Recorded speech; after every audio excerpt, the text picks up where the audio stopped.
Kenya milioni 22 nĩo me rĩnjĩsta-inĩ ya komishoni ya ithurano bũrũri-inĩ.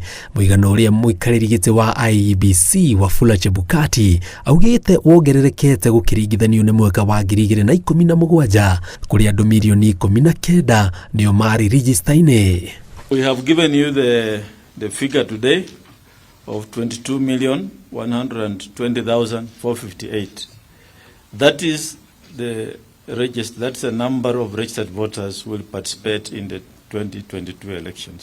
Wafula augĩte gũgakorwo na ceceni 46,000 cia gũikĩria kura, akiuga nĩ mongereire ceceni icio kuma 40,000 mwaka wa 2017.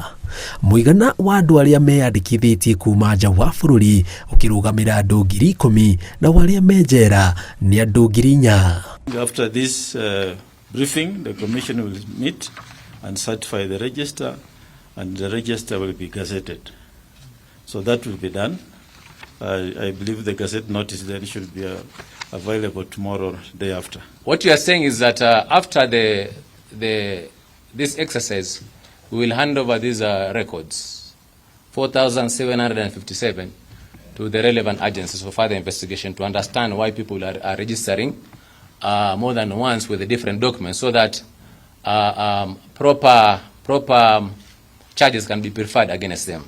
Chebukati augĩte maofitha atatũ a IEBC nĩ marĩkĩtie kũnyitwo makĩgwetanio na gũtharia marĩtwa ma kũrĩa andũ magĩrĩirwo gũkanaikĩria kura na magekĩrwo rĩnjĩsta ya kũndũ kũngĩ kaunti ya Nairobi arĩ imwe ya kaunti iria itongoretie harĩ ciĩko icio. Wajir, there was also Mandera, there was also Garissa. And also there is this area of Nyeri. So those are actually areas that were actually affected. And actually, I think you might have witnessed that some of them were actually complaining. About 3 officers, we are actually finalizing investigations, and they'll be apprehended to face the law, especially in those areas the CEO has mentioned. So that should be done in the course of the week. IEBC thingĩrĩirie atĩ gũtirĩ rĩnjĩsta ĩkahũthĩrwo tiga rĩnjĩsta ya kũhũthĩra mũtambo wa kũrora andũ irore, makiuga matuĩte itua rĩu na muoroto wa gũthinga mathenya marĩa kura ingĩiyĩrwo.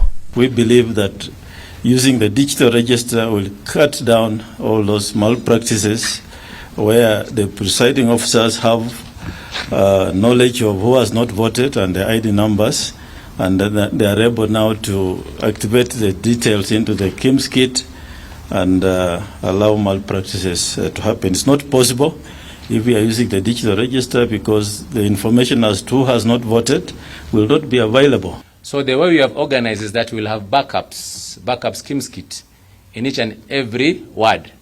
We'll have more than 4 backup kits, because right away we have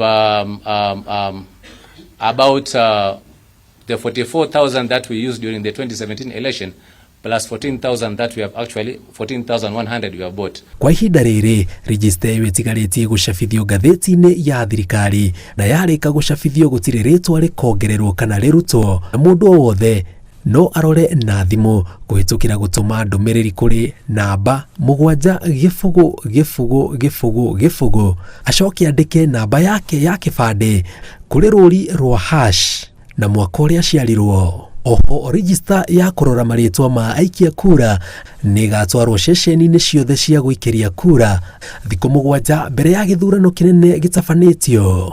Ngĩribotera Inooro TV, njĩtagwo Jenga Wambui.